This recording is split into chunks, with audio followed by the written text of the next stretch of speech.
Is this the new way that we should be describing people as voice forward? No, but no, I think maybe we've stumbled onto something here. Like, did we just unlock something?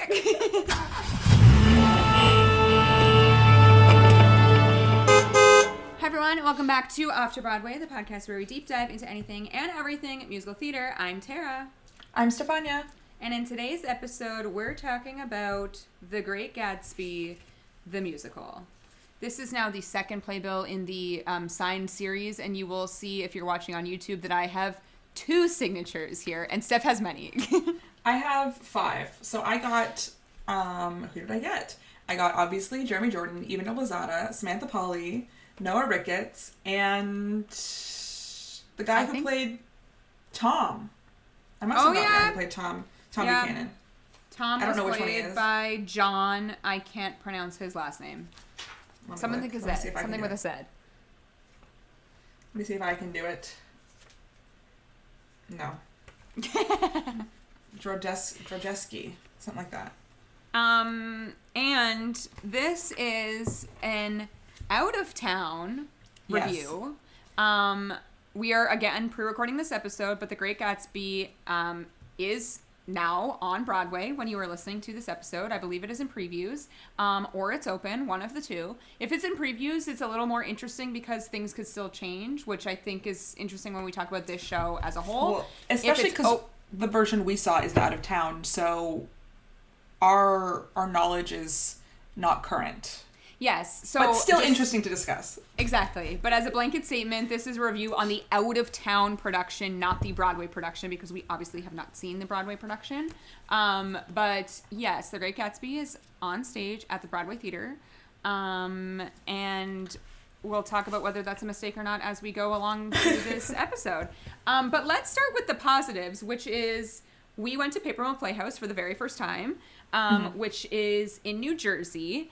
And a few things that we'll say is that these tickets were 30 under 30, and we were actually pretty adamant about buying in advance for this because of the people that are in the show, and we knew that it would sell because it wasn't there for very long, and it happened to line up to the dates that we were in New York. It was actually the final day of performances the day we went. There was one show that night, but we saw the final matinee. And yeah, when we bought our tickets, there was still plenty available, but a week later, gone. So we made the right choice buying in advance, or we would not have seen this. But yeah, there are many ways to get to Paper Mill. We took an Uber, which maybe is not the best.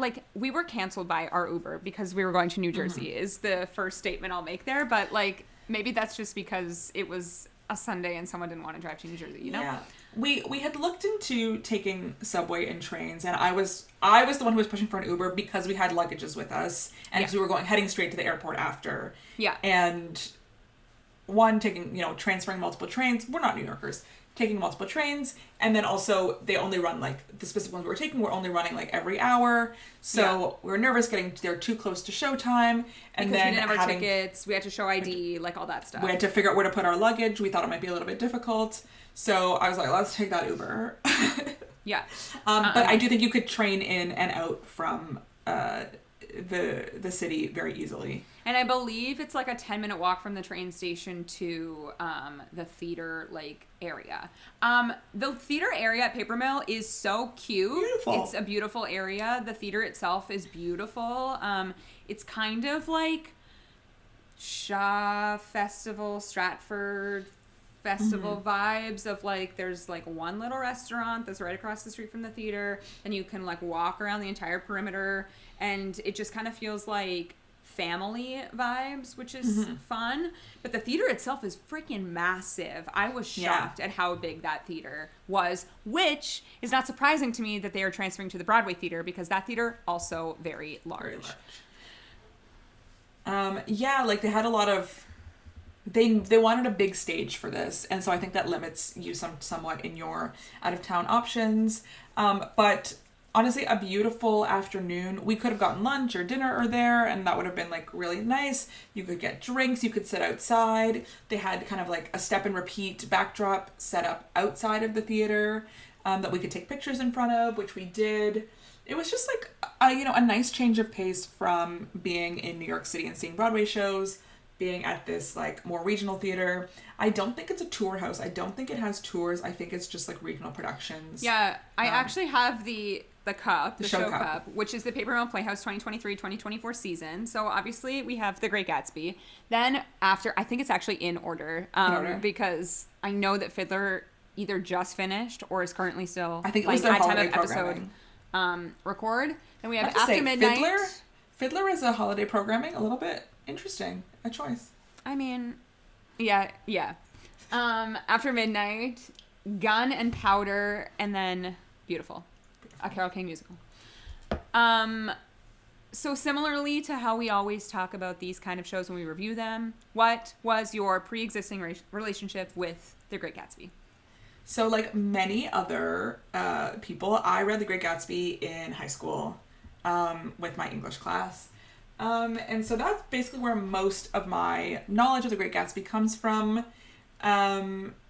And it was one that I enjoyed. Some of the ones you read in English class, don't necessarily speak to you. This one I always thought was interesting, good.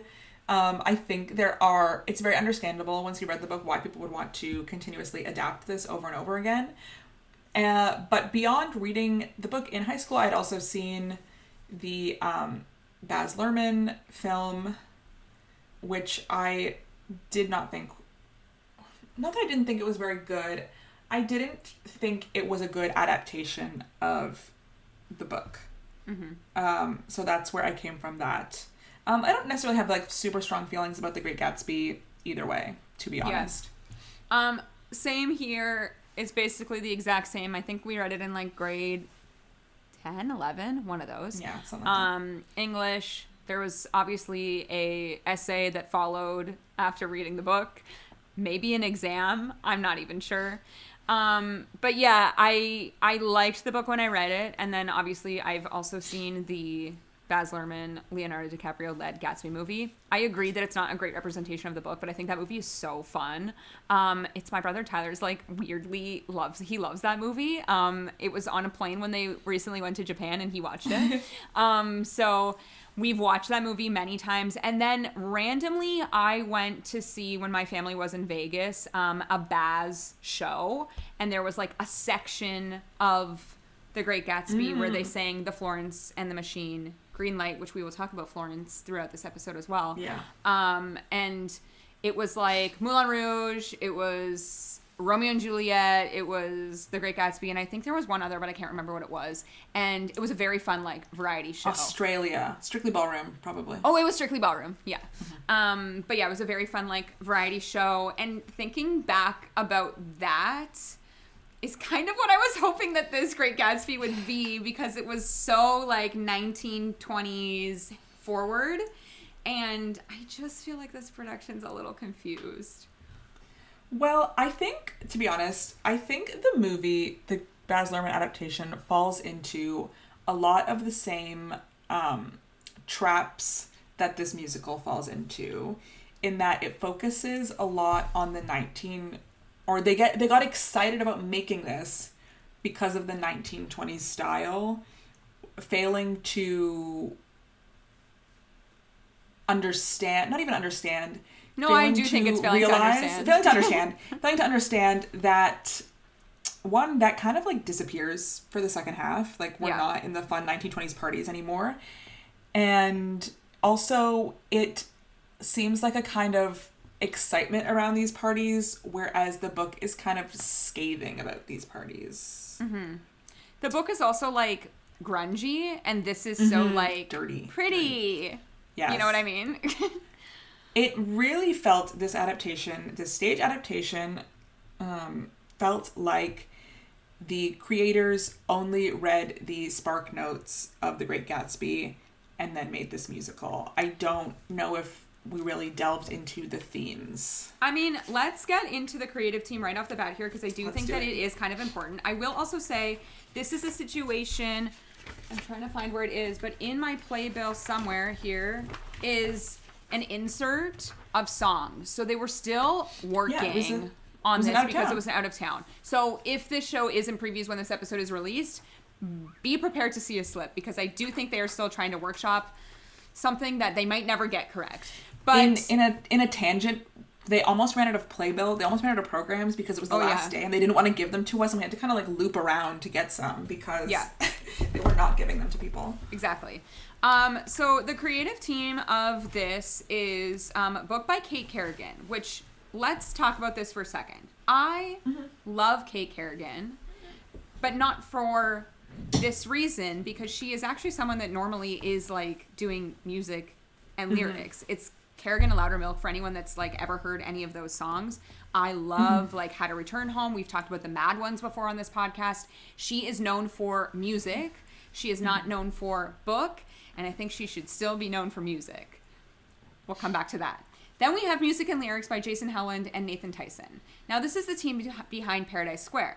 Now, I would say we would know what we're in for if we listened to Paradise Square, but that cast recording never saw the light of day. So we actually didn't know what we were in for. It's in jail. It's stuck. It's in Garth Drabinsky's old cell. It's in his cell. And we still don't know if those people have been paid for recording that cast recording. So, when you put those three people together, we should have known. But also I was like, oh, Kate Kerrigan does really good music, so I hope that she can do something great with the book. The book is so tonally incorrect for the book of the book.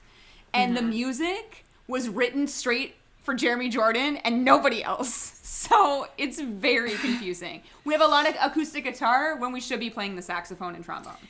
It's very odd that they've gone for this like over the top. Well, it's not odd. It makes sense, but it doesn't make sense.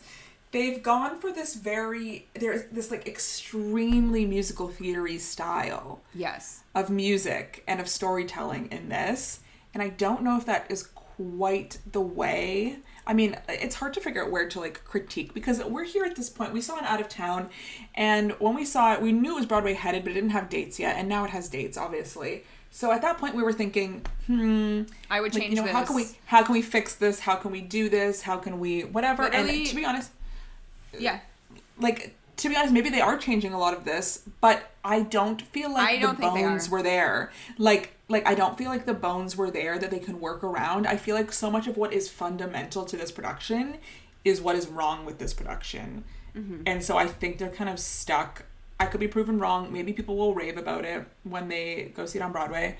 But I just feel like they really missed the mark in the adaptation. Yes, I agree. Because this to me could just be like any story. It doesn't need to be like The Great Gatsby specifically based on like what we saw on stage. I actually disagree. I don't think much is going to be changed for that first preview. I think they are probably going to put it on stage as is to see how people react to it. But like the general consensus of Paper Mill Playhouse's production was that this show is not good. It is like it's pretty. It's so pretty. We talked about it at the end of last year. Beautiful sets. Beautiful gowns. It's such a pretty show. They use projections in such a beautiful way. The set is gorgeous. And that's it. That's literally it. I remember before we went, I was reading all of these different like reviews on Broadway World, and the general consensus there was that like the set is great and everything else is bad. And it's funny to say that if you've been listening to this podcast for the 6 years that we've been doing it, there are two people in this production that I absolutely love, and one of them is horribly miscast for this show. The other one is fine, but one is horribly miscast. I think she's good. Yeah, so it's led by Jeremy Jordan and Eva Noblezada, and when this was first announced, we were like, oh, gotta go, because like we love these two people, right? Like to hear them sing together is like worth the $30 price tag as far as I'm concerned. But like Jeremy Jordan is not a Jay Gatsby. Sorry. He's so miscast in this. It is bizarre. I also think the characterization that is written for Gatsby is really wrong. Is really wrong. I think he's way too present in this show. Yes. I think they need to pull back on Gatsby. I mean, this was a critique that everyone knew from when they released that first clip of the opening number. The rehearsal room. Yeah. In rehearsal. Like everyone had this critique, and like after seeing the show, I still have that critique. I wish I would have been like recording us when we were standing in the security line at the airport trying to figure out how we could make this show better. And I think what we kind of came to was that like it needs to be more dirty, one, and that like Gatsby's presence needs to not be so prominent at the very beginning. He's supposed to be this person that like you hear of, but you never see. He's kind of this like ominous, mysterious figure. Yeah. You know what? I wish, did they have this? I wish they had like kind of a catwalk at the top. Like I don't think so. Half. I don't think they had this. I wish they had like a bit of a catwalk.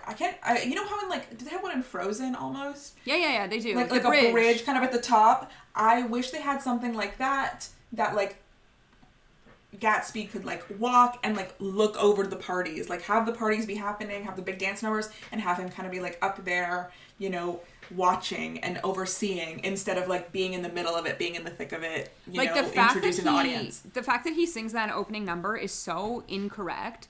As much as I don't like that opening number, it is very catchy. I could hum it for you right now. But I think that there's a way to do it differently.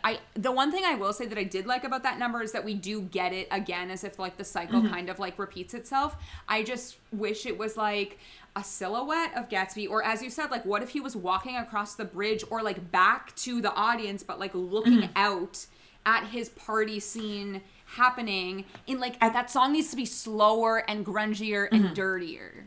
Like just more mysterious, just more, you know, like not so like musical theater, jazz hands.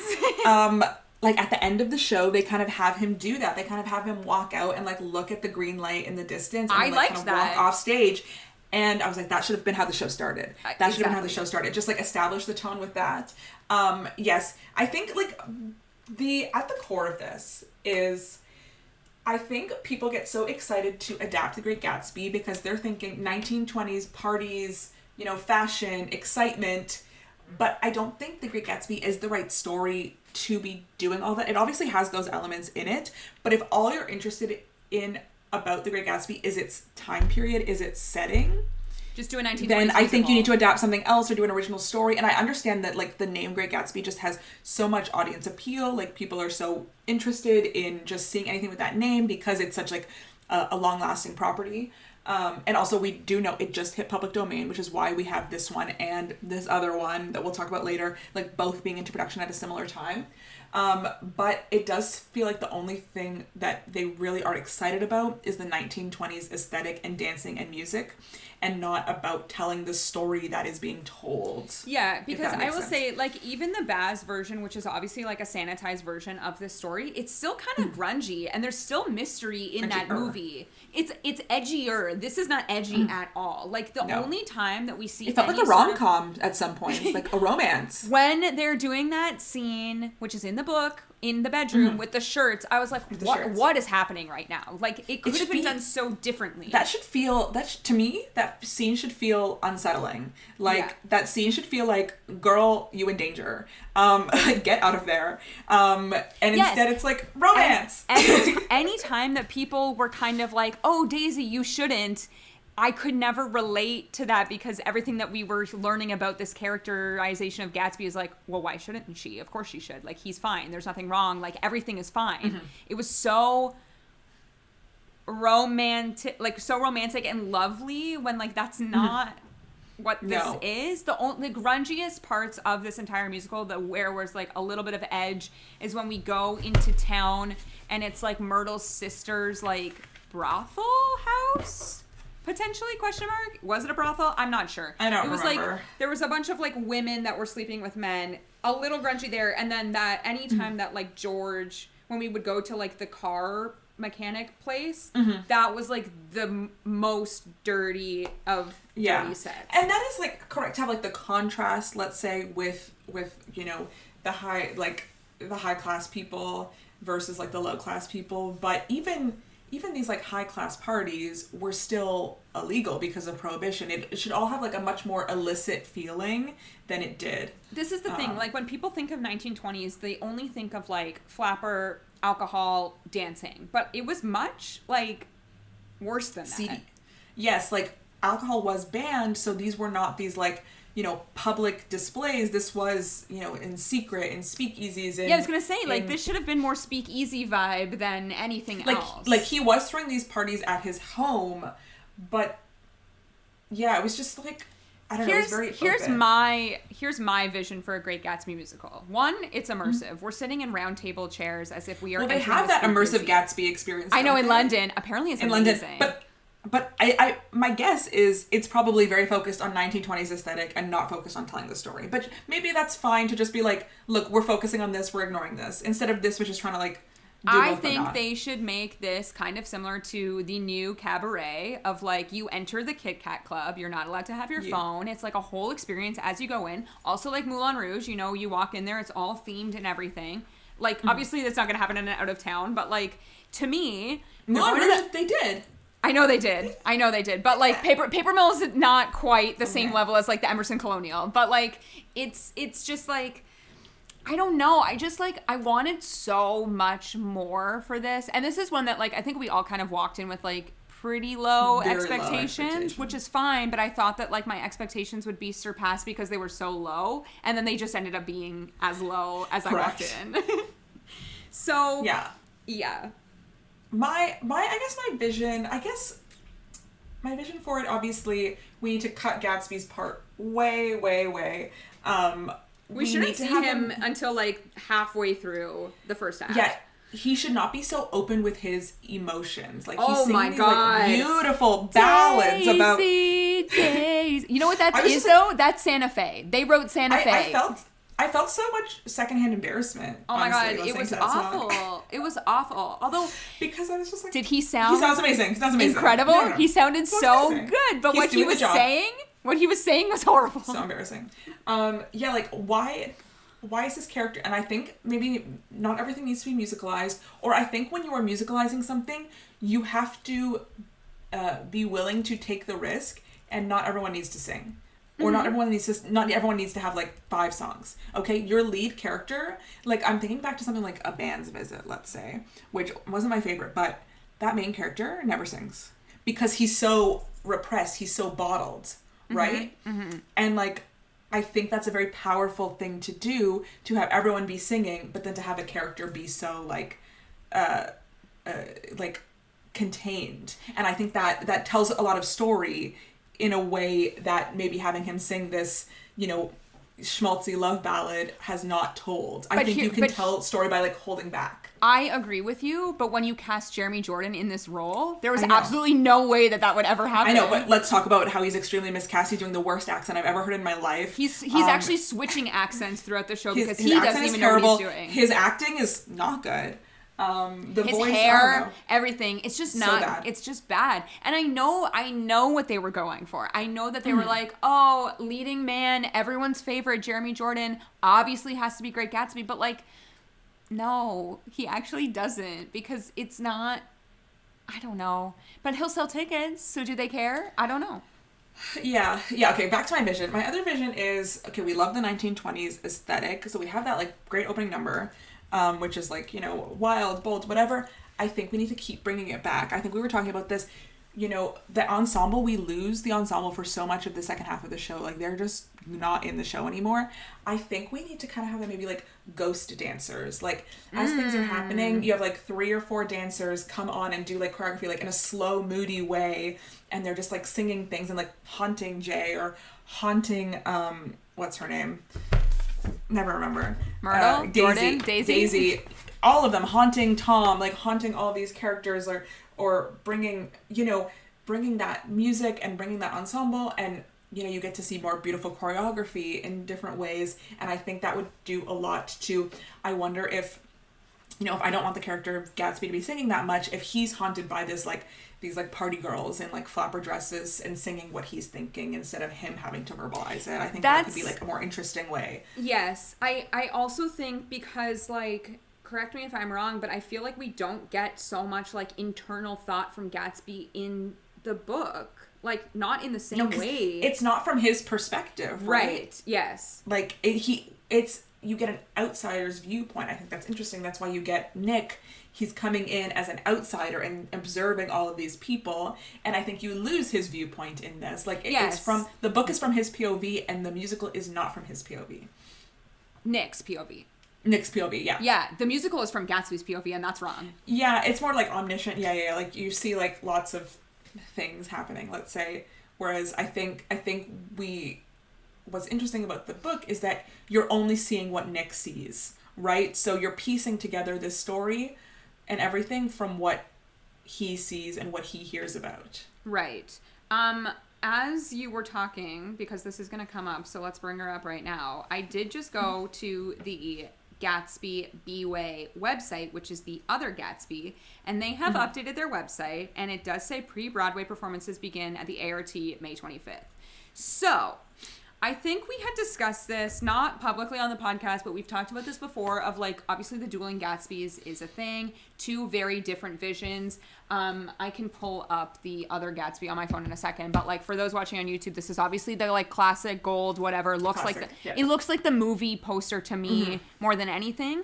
Whereas the Florence one is straight up silver and it's darker. It's like, there's like smoke in the background. I don't know anything about this production yet, but I can already tell you that I think it's going to be better than the one that we're currently seeing. If you ever watch Sweaty Oracle on TikTok, he calls this one the Good Gatsby, not the Great Gatsby. And I just think with, like,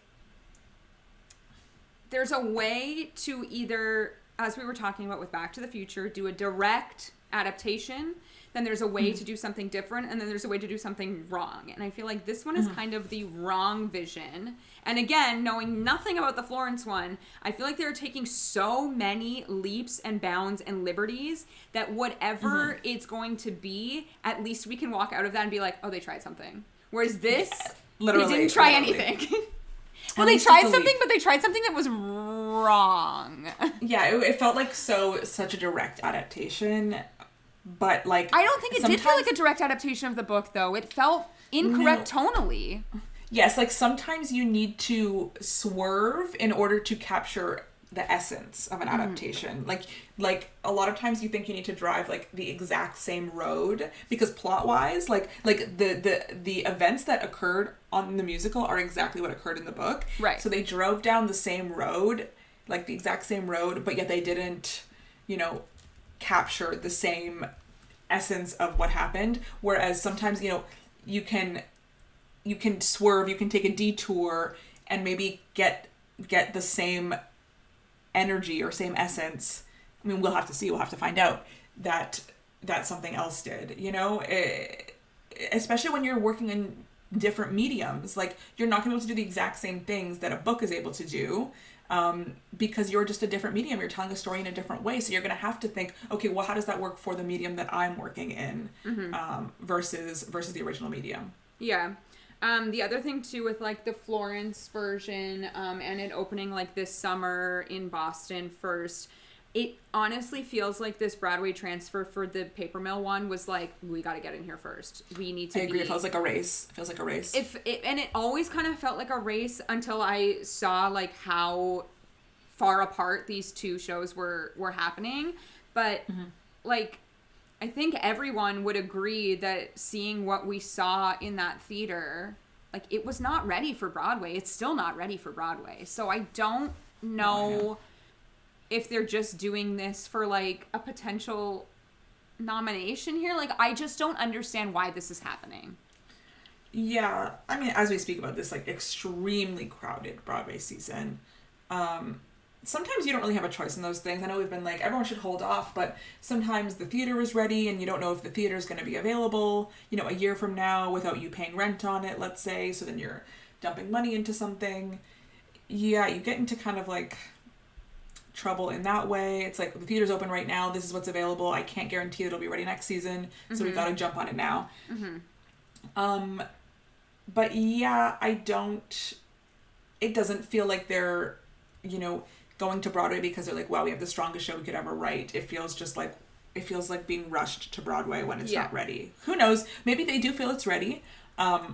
Based on my experience of watching it, I disagree, but maybe they do feel like this is the best it's going to be. Yeah.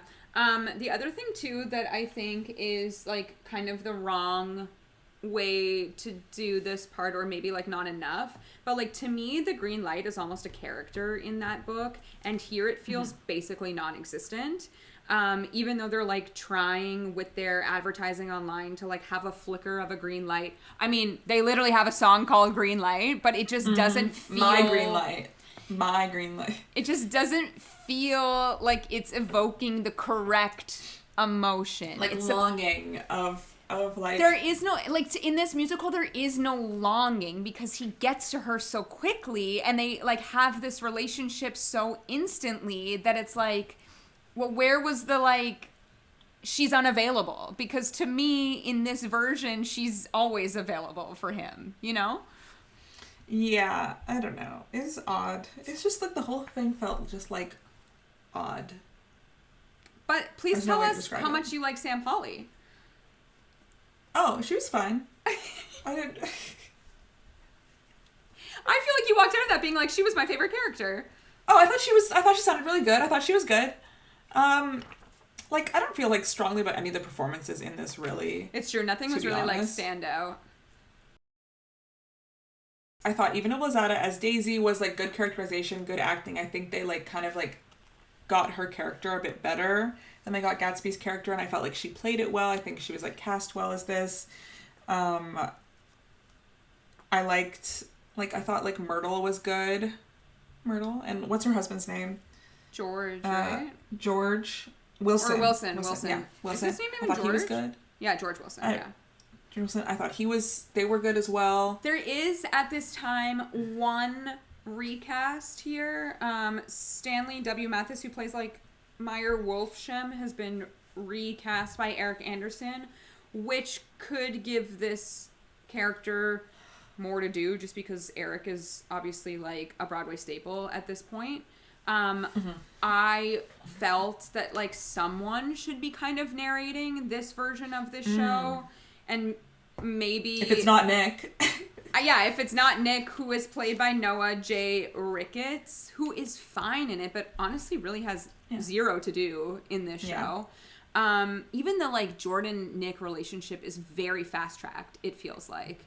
Everything feels like very fast-tracked in this but yeah, like they're doing this like rom-com like dance outside of the house, outside a little cottage when Gatsby fills it with flowers. They're doing this like little like cute choreography moment. I don't know, everything was like too cute, too It was sweet. it was too nice. Everything was like so lovely, and it shouldn't be. Everything should have an undercurrent of like death. Like it should all feel like very like melancholy and like I don't know, everything like it just tonally was very weird. And then, like, especially, like, at the end, even though, like, spoiler, he dies, it still felt like it was, like, tied up in a nice little bow. You know? Although I will say he fell off that stage. If we're going to talk about the best part of this production, it's the pool. The pool is amazing. And he falls really directly into the orchestra pit. And I loved that. That was my favorite part. It's been described like the front of the stage was like tiled like the inside of a pool, and there were like pool ladders that go down into the audience. Right? So if you've seen The Great Gatsby, you know, oh my god, like you're like the ending, the pool, so exciting. Yeah. And then so at the end when he's shot, he just like falls off the stage into the pool, which is the audience. And then they also have like the blue like wavy light going on the stage, so you're like in pool. No, I was like, this is great. I mean, beautiful, really, really beautiful set pieces. Like talking about that cottage filled with flowers. Really stunning. I mean, the best part I think is the billboard. So good. The eyes of T.J. Eckelberg or whoever. Like that looked exactly like I always thought it looked. You know, the house, just beautiful. The cars. The cars. The drivable cars. Really, they literally drive for real.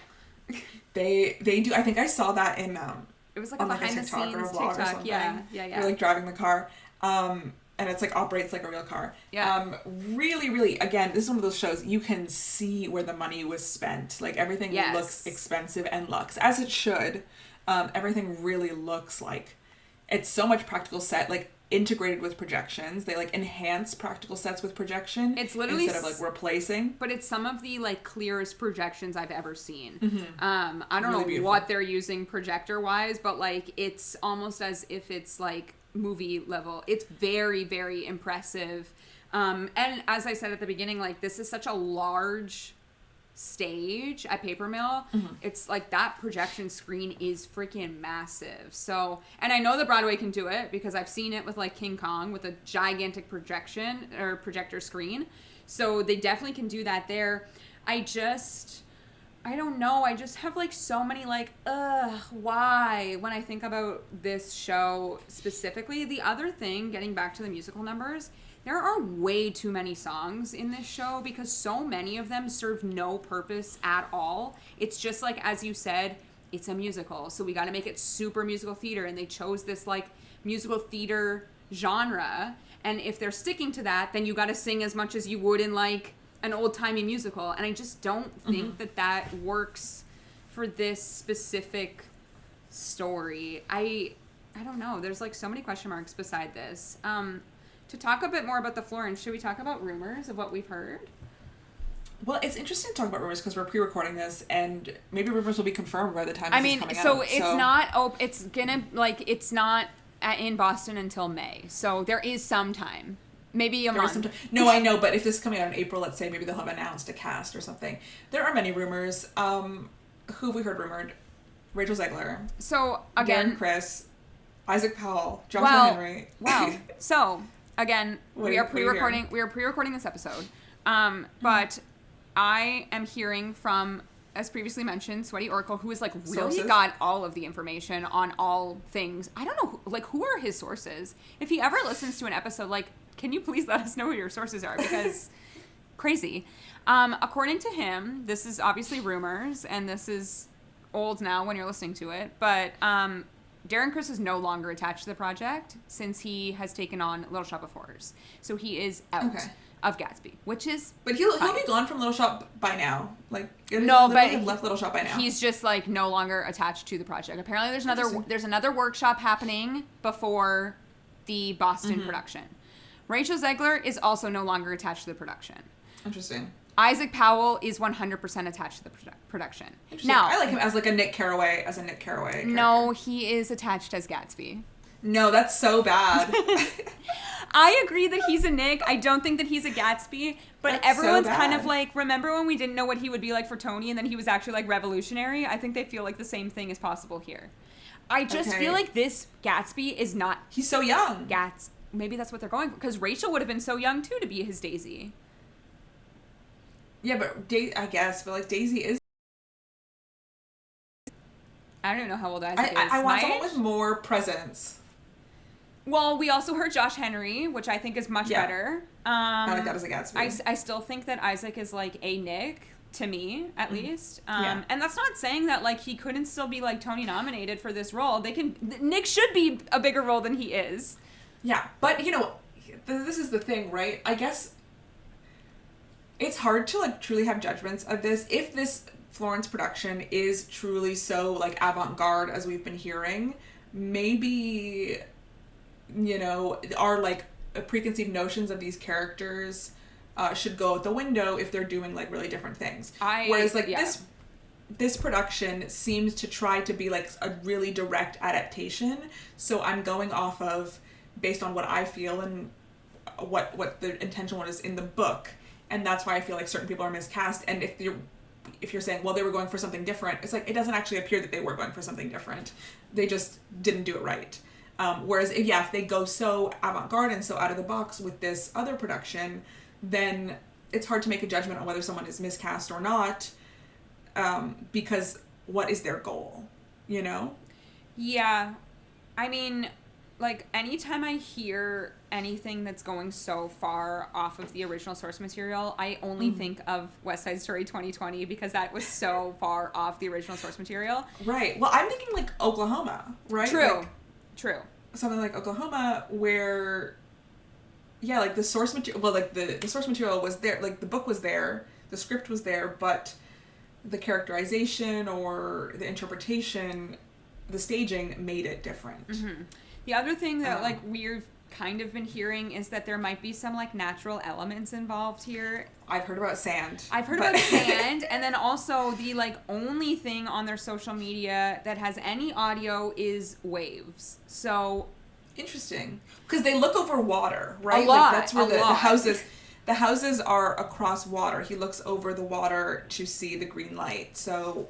And then just to like look at this production team a little bit, obviously Florence, who's doing music and lyrics. We also have Thomas Bartlett, who's doing the music. Then we have Martina Majok.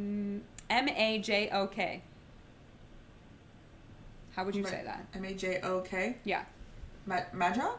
Okay. Majok? I don't know. She's doing the book. Majok? Who she recently won a Pulitzer Prize for the cost of living. Interesting. And then we have Sonia Taye for choreography, which I was gonna say this screams Sonia Taye.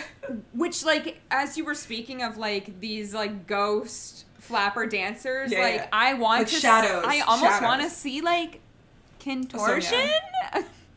Oh, interesting. And like really cool, like cool. weird like body. What's it called when you like are like breaking your bones when you're like dancing? You know what I mean? Like kind of like contemporary, but like more than contemporary. Yeah.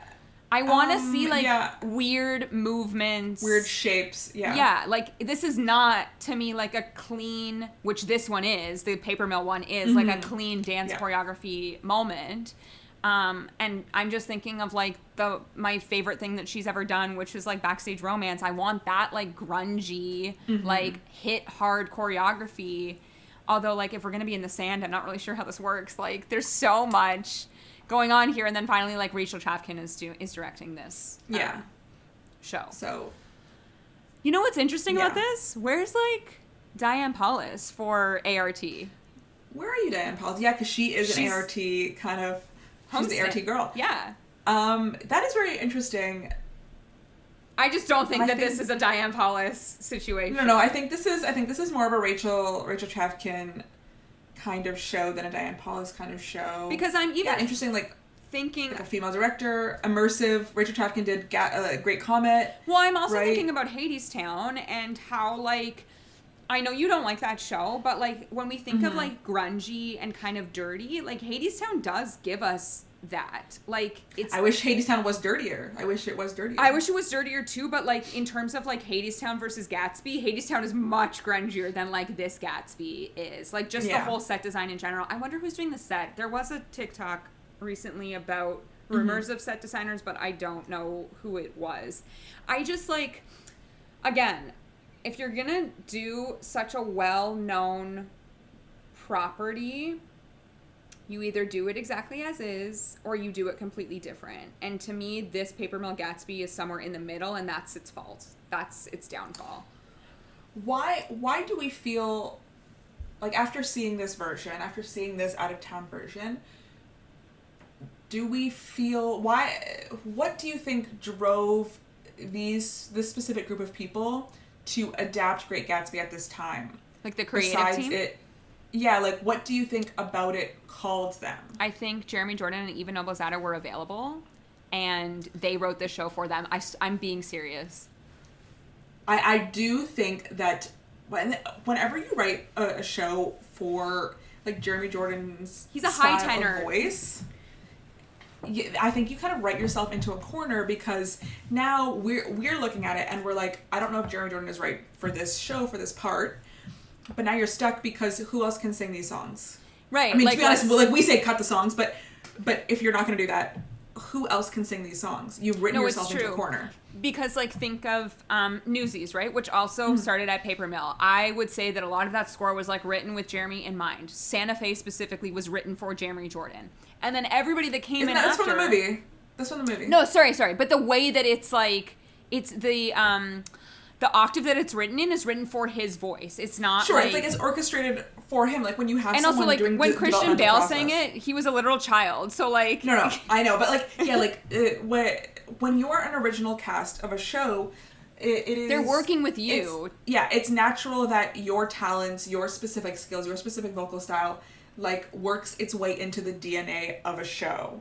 But they had issues after Jeremy left Newsies because they were like, oh shit, no one can sing this high. No one else. So who else I can sing literally think, like, I don't know who's understudying here, and I don't know that it really matters, but, like, I just don't think that they're going to be able to sing these, like, super high songs that are so specifically written for his tone of voice, and hers too, but, like, more so him, because he is so, like, his tone is so specific. It's hard to find a man with that amount of range, his range is out of control. His power of his vocals is, like, so beautiful, even though so miscast for this. But, like, it's one of those things that, should this show last and should he leave, who replaces? Because they have to check so many boxes here to be able to vocally match what's been written for stage. And that's always, I think, just digging a hole for yourself. It is always interesting also because I like Jeremy Jordan. I really like his voice. As an actor, I don't know if I'm always a big fan. I don't know if he nails it, to me. No, I agree. So, and there's like, a reason again, that he hasn't had, like, a breakout role on screen, because he's just fine, you know? I don't count the last 5 years. No, I know. Well, the voice is beautiful, but, and, like, but without the voice, what are we doing? You know what I mean? Like, are we acting? Are we performing? That's why I say, like, when you say, why was this done? Someone like him came knocking, or he has a relationship with these guys, I'm not sure. And they said, or it was presented to him. First of all, Jeremy Jordan, at this stage of his career, is not doing anything that offer only one. He's also not doing anything where he's replacing ever again, unless it's something like a little shop where it's like an off-Broadway. Limited, like, short runs for fun. Yeah, like, but he's not like the 8-week waitress, the 8-week. He's not stepping in to play like Christian in Moulin Rouge. Like, that's not happening. He's also would be horribly miscast for that. No, terrible. But, like, he's really at this stage of his career, he's looking to originate a role that's written for him. And this is originating a role that was written for him. So why not? You know? Like, that's how I feel. I would want to go further back. Let's excavate. Why did Kate Kerrigan, Nathan Tyson, and Jason Howland get together? Yes. I don't know. Why did they start writing this musical? Besides that, it came into public domain. Maybe I'll see an interview. Maybe they'll have an explanation for that at some point. But I'm not really seeing another reason besides it's now in public domain. It's now available. This specific version, I know why the other one is happening. Florence. Well, like, and we will see the other version. No, I know, we'll be able to make that judgment call then. But this version, I'm not seeing where they're like, you know what, I've got an amazing take on this. I've really got something to say with this. I'm seeing we are putting what we saw in the book on stage with no further thought. Which I guess is similar to your thoughts on Back to the Future. No. I'm serious. You know, these, like, direct adaptations, I'm always wondering, like, why? The thing is, I don't know if this justifies its existence to me. Like, it's not telling me why it exists. To me, this just doesn't feel as, like, of a direct adaptation as, like, a Back to the Future does, because it feels like they kind of got lost somewhere in the process, and we're just like, here we are. This is the finished product. I agree that they got lost, but watching it, it's like every event that occurs on stage is direct from the book. Like, they didn't take any, like, detours or anything, which is fine. But are they gonna come out with an interview X number of months later to be like, we've been working on this for 10 years, then finally it came in the public domain, so we said, let's get this on stage? I really don't think it's that. I just don't see that happening in the future. Do you remember at the end of Smash? Yeah. Oh my god, they did talk about a musical. They got the rights to The Great Gatsby. That was, like, gonna be the next thing. They got the rights. They were like, Julia and Tom were, like, arguing over the rights to The Great Gatsby musical. Then Tom was gonna make it Julia was gonna do a play, and then whatever. Remember that? I do remember that. The other thing that I'll say about the other one, so with the other one, I do, like, Florence obviously worked on the music for the Baz one movie, so she's been in a Gatsby conversation for years now. I also think that she's probably just, like, ready to venture into this world because she's never done it before. And I do think it's interesting that the writer of the book is not a musical person, because that shows me that they maybe have more care for the actual source material. Yes. Than they're approaching something in a different way. Not to knock Kate Kerrigan here, but I'm also like, girl, what else have you written? Because I don't think she's done a lot of what other books are we doing? So, I mean, Yeah, go ahead. I'm looking. I was gonna say, I'm a huge Florence and the Machine fan, so I'm excited. Mm-hmm. For the music, at least. Okay, so the only other one that it looks like she did, like, that had any sort of life was the unauthorized autobiography of Samantha Brown, which was then titled The Mad Ones. But, like, I'm not about to say here that it's based that's her on, own like, work, right? Like, she wrote music, like, book and lyrics, right, for that? Yes. So it's interesting for her to... I've only listened to the cast recording. I have not seen that show, so I can't comment on the actual, like, book. I love the music. I think she's really talented when it comes to music. But other than the fact of, like, I don't know, I just feel like everybody and their mother could be like, I love The Great Gatsby, got to make it into a show. Like, yes, to be honest, maybe the actual way to do this is a play. Like, maybe it is a straight play with musical elements, something. With dancing, with music. Yeah. I don't know if we need to be singing necessarily. I don't think we just need to be singing Daisy's name every, like, 5 minutes. There's reprise after reprise after reprise of him singing a song. He belted it out. He sounded so good. He sounded good. There maybe are bootlegs on TikTok, but he sounded good. The other thing, I absolutely love Eva Noblezada, but I do think that she has a very specific singing style. Yeah. Which I don't know works for this show either. Oh, this is so interesting. She kind of has, like, this, like, very, like, breathy, almost like babyish. That's tone, not the part that I don't like. Which I think works. I don't like, this is just an Eva critique. She's a wonderful singer. Critique away. But she often, it feels like to me, she needs to, like, get up to the high notes. So she's always, like, double doing something with her vocal here so that she can, like, hit that higher note. I found this with Hadestown too, but less so because that music is not like this. This is more, like, pretty, and that's more like, she's singing way more in that show than she is in this show. In that room you have a bit more room to, like, play around with. And that character feels like you can stylize because there's, like, more freedom, whereas I feel like she's kind of trapped herself in that she needs to always stylize, and for this specific music I don't know that I need as much stylistic vocals from her as I would prefer more, like, straight vocal. I can't really describe it because I'm not a vocal teacher to know exactly what she's doing, but I do feel like she needs to get up to the higher notes, and I personally find that a little bit distracting as an audience member.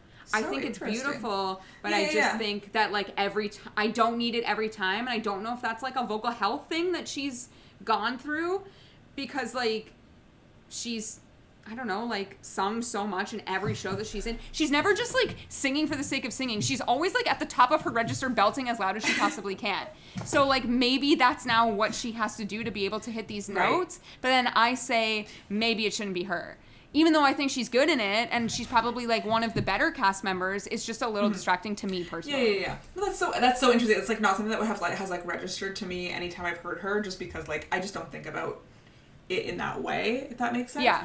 I do find sometimes you do listen to, I mean, the most obvious, well, I'll talk about the most obvious example, but I do think sometimes you listen to catch pointers where people sing, and you'll, like, hear their tricks to, like, get them up to a note.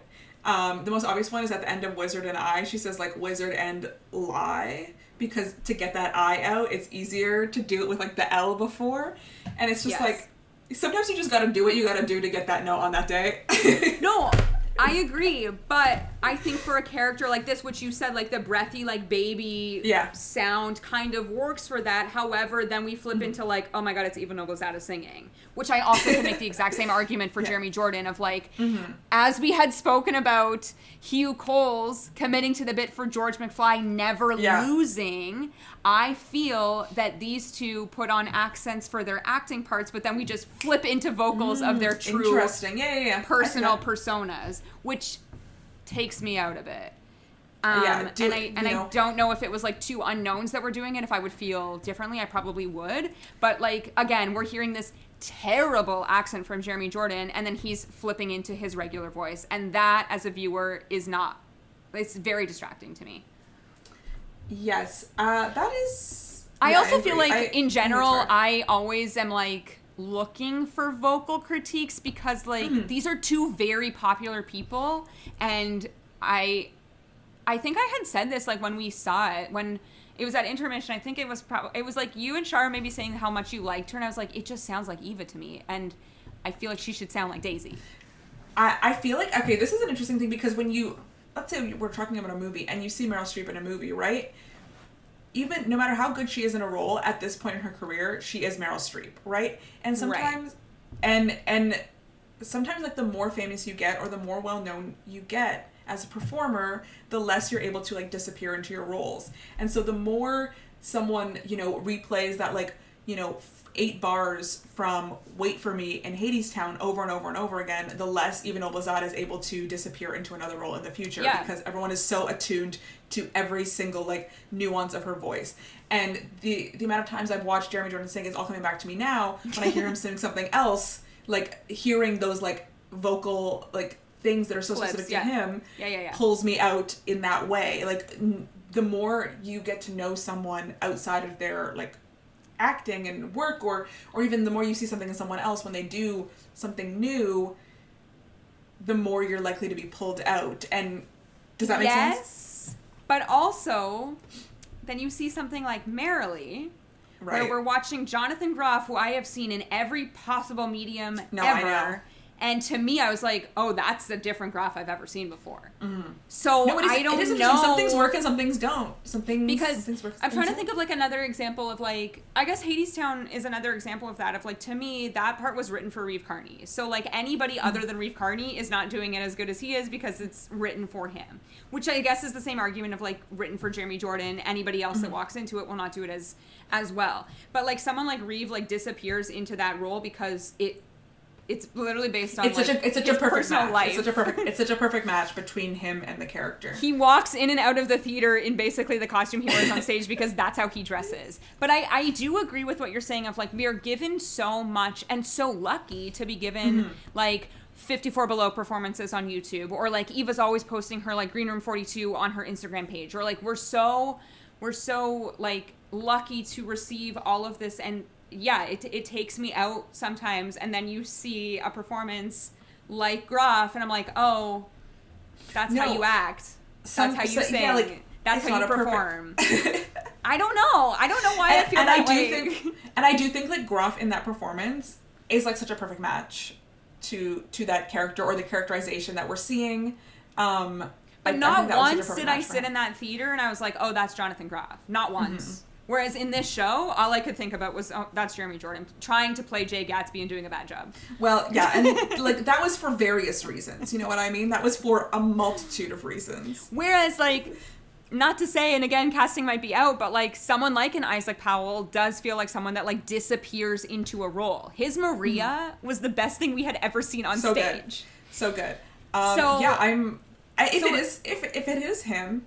So funny. This is, like, what a time capsule. If it is him, could be irrelevant by the time this is released. If it is him, yeah, like, this is an interesting thing, right? Because Isaac Powell is a performer I really like, but whose voice is fine to me. Like, it's not crazy amazing to me. To me, he's a better actor than a singer. Yes, his voice does the job, but it is in service of the performance, right? Yeah. Whereas these other performers, what we've been talking about, are, like, the voice forward, or voice forward performers.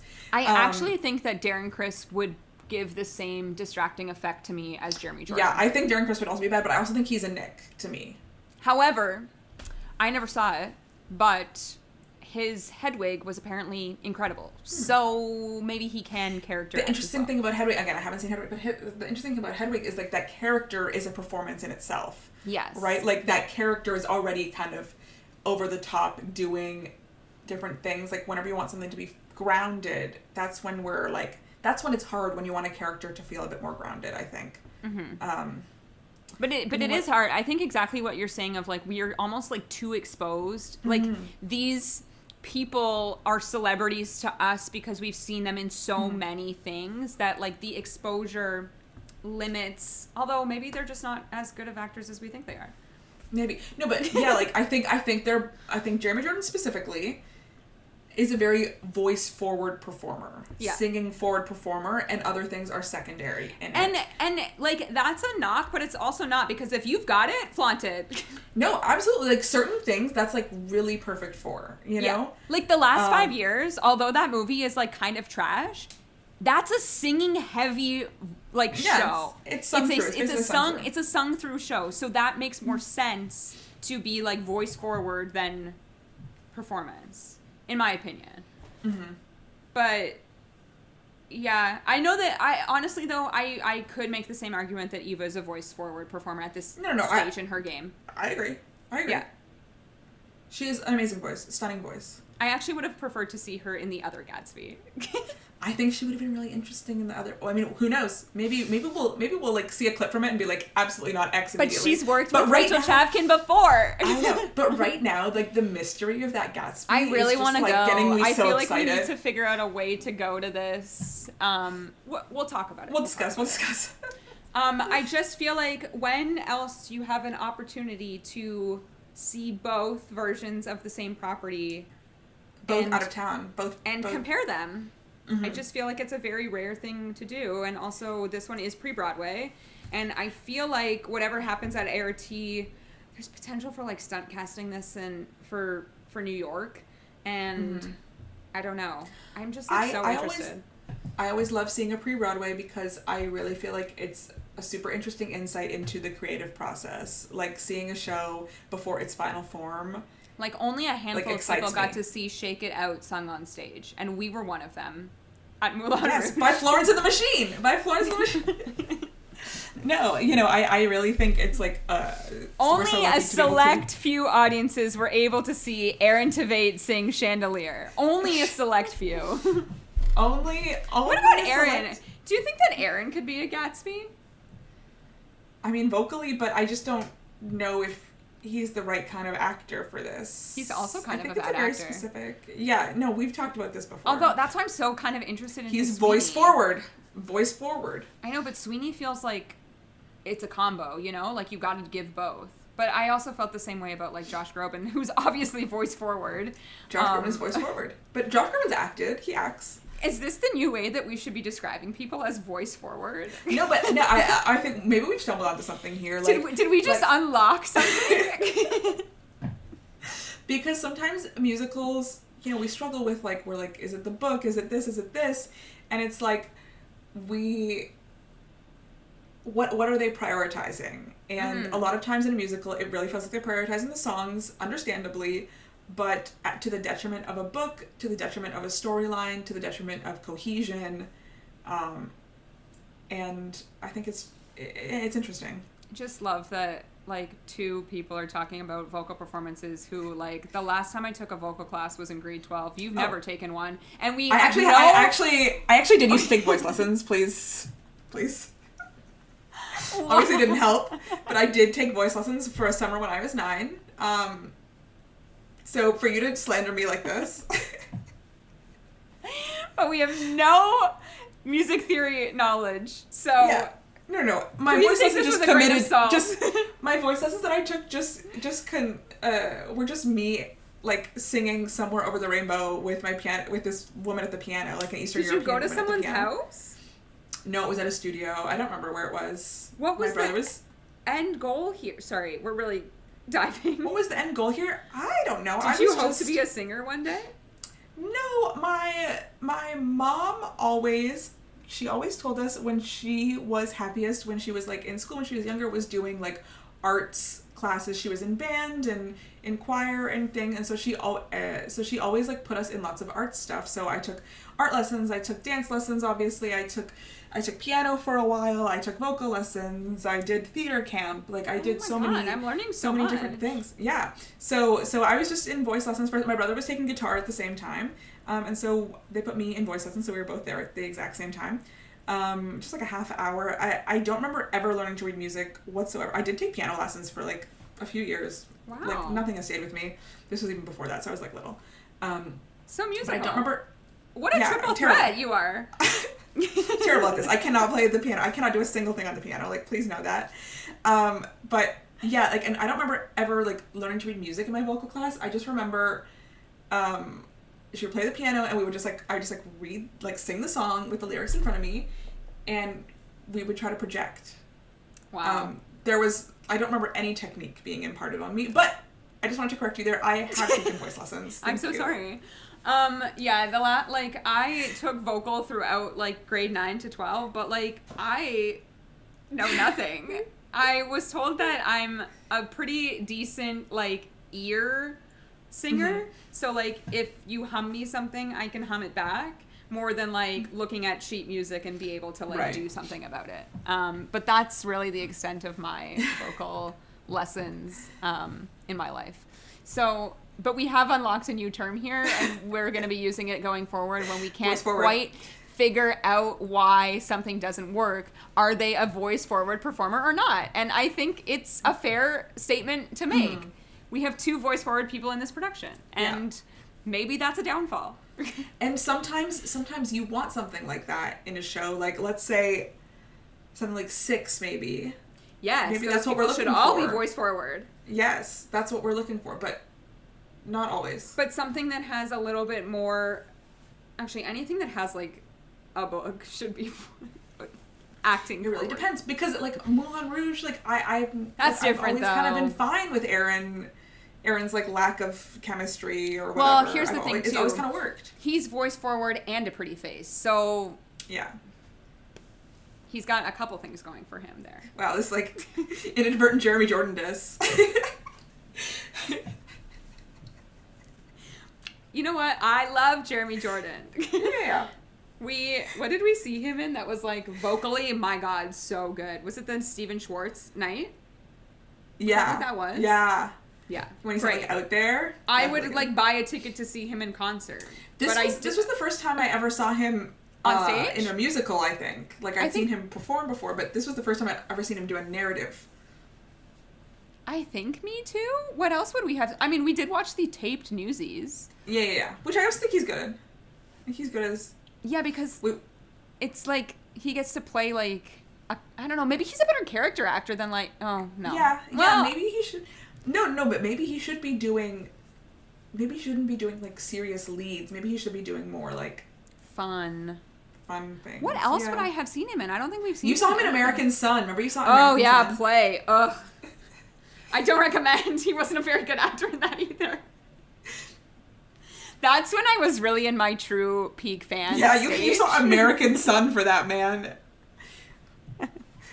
With Kerry Washington. You know what? But it made me check off the Booth Theater for the first time, so... Look at that. And now I've returned again for Kimberly Akimbo. Do you think Next to Normal is going to go back to the Booth? So, did you read the rumors that because Kimberly Akimbo was closing after the Tonys, it means that it will be able to go in for next season? And if they keep it vacant, obviously. They could do a very small run of a play. Like a play run. But yeah, let's bring Casey Levy. It's a small-ish house. I mean, if that transfers, I will also return to New York for that. I know. Apparently she is so good in it. We love Casey Levy on this podcast. Yeah. Voice. Remember we saw her in concert? Voice forward. Voice forward. But she's also a good actor. I think she's a good actress. Remember we saw her in concert? Great. Here. You had COVID? I had COVID. Well, maybe. We're not sure, but I think it was COVID. It was January 2020. I was on my deathbed, and I still made it out to see Casey Levy. We're going. With fever and all. Yeah, that one is another in the realm of Sunset Boulevard, different take. I need to see next season take shape before I start. Before you commit, yeah. Yeah. But with that being said, we will not be returning to see The Great Gatsby on Broadway because I simply do not see the point to have a rewatch of this one. Just sit through it again. Even though we are a multiple viewing podcast, this is not one that I need to see again. I would rather see the other one first.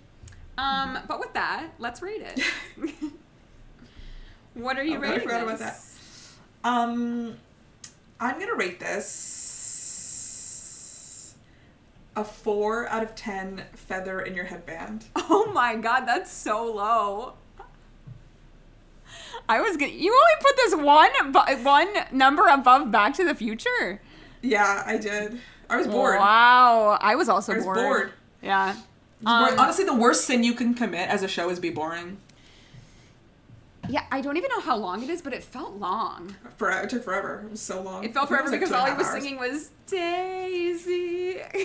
Daisy. No, you know what? We know what I didn't say. I thought the best song in the show, to me, was Myrtle, before she gets hit by a car, sings a song called One Way Road. I thought that was a really great musical theater character song. I thought that was like probably like a really great character moment. Someone we also have not discussed here before I get into my rating is the character of Tom, because he really was irrelevant to this production. He was kind of irrelevant. I do think he had a really good villain face, though, the actor. He was so chiseled. Really chiseled.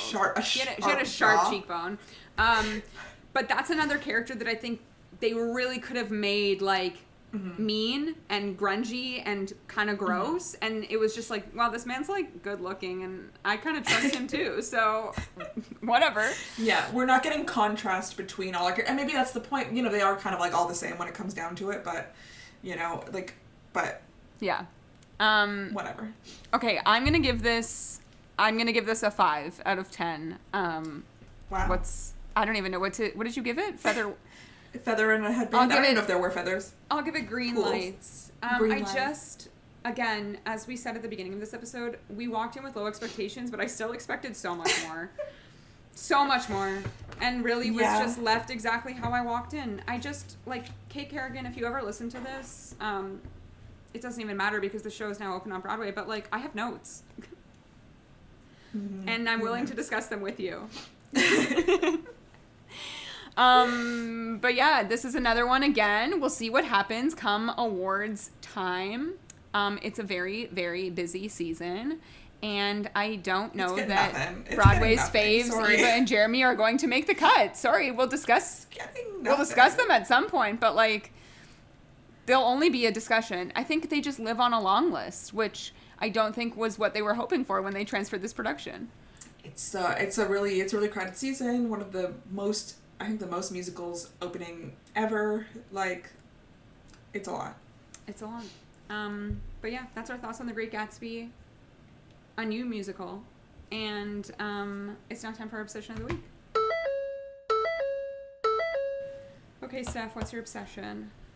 My obsession is, so as we all know, closing in January is the new Stephen Sondheim, the final Stephen Sondheim musical, Here We Are. The cast recording. And the cast recording has been announced to come out this spring. Maybe it's out.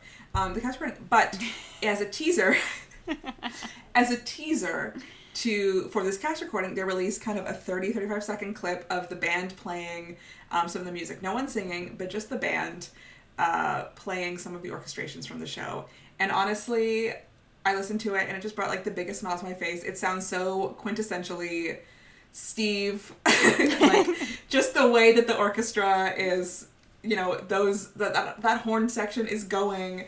It is just sounding so him, and that 30 seconds really sounded so great. It made me really excited to hear that cast recording. That's another one where, I mean, obviously for very interesting reasons, but you know, they allowed the characters to not sing, to make a story point, to make a character point. Like the act 2, they don't really sing because the characters are not able to vocalize, or like they run out of But also, wasn't it unfinished? Like that's it is unfinished, but I think it is unfinished. But Stephen Sondheim also, like, he ran into writer's block in that second act, and then they ended up like kind of working it into the show of, you know, we're not able to sing anymore. Anyway.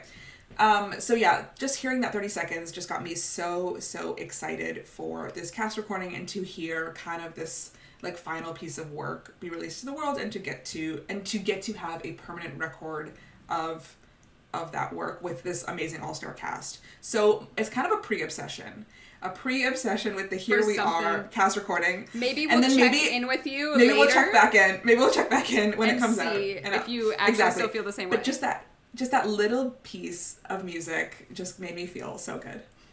I haven't even listened to the snippet yet. My obsession this week, normally when I'm driving to work, I have, as we know, I'm an Apple Music listener on this podcast. Steph is a Spotify listener. But I have like, I'm sure you can do the same thing on Spotify, but it's like a Tara radio station. So it just like plays me like the genre that I like to listen to. And every once in a while, this is kind of like in the same vein of like a Kate Kerrigan, who I listen to so much like I want to call it, I guess, like musical theater adjacent because it's written by people that typically like write in the style of musical theater. It's performed by musical theater performers, but it's not like written for a show. It's just written for like their own album type thing. So a song came on and I was like, what is this? Who's singing this? It's really fun. And it's the song called A Little Bit. It's sung by Alex Brightman, and it's actually from the 2019 recording from Drew Gasparini called I Could Use a Drink, the songs of Drew Gasparini. I never heard the song before, and now it comes up on my shuffle like every other day, and I listen to it all the time. Now, Alex Brightman, not a voice-forward performer, I would say. This man is a character-forward performer, as seen in all of his various things. Every show he's ever done. So I feel like I've never actually heard him properly sing before because I've only seen him either like in super comedic things or like Beetlejuice was putting on a full voice. And I was like, Alex Brightman, what a beautiful voice you have. So I've been listening to a few songs from this album. I really like this song, and a random one to just like show up in my genre of music radio station, Tara's radio station plays. So that's my obsession this week as my AirPod starts to die right now. Mine are actually doing quite well. Wow. If you're on Spotify, what you can do to get a similar thing is you search day list in the search button, and it will make playlists for you. So the first one is just your day list, and mine is always like Wednesday afternoon musicals, Sunday morning musicals, but like it trains, you train your own Spotify as to what you want to listen to at certain times of day of certain things. But then they also have other day lists, like you could be like, and they'll give you other day lists, and it picks from things you like and similar things. So that's kind of similar to, I guess, Tara's radio station. Yeah, but also like if you've never ventured to listen to some of these like musical theater adjacent songs, some of the best stuff lives there. We've obviously discussed on this podcast, I think when we did our Jason Robert Brown episode, but like his specific album is so good.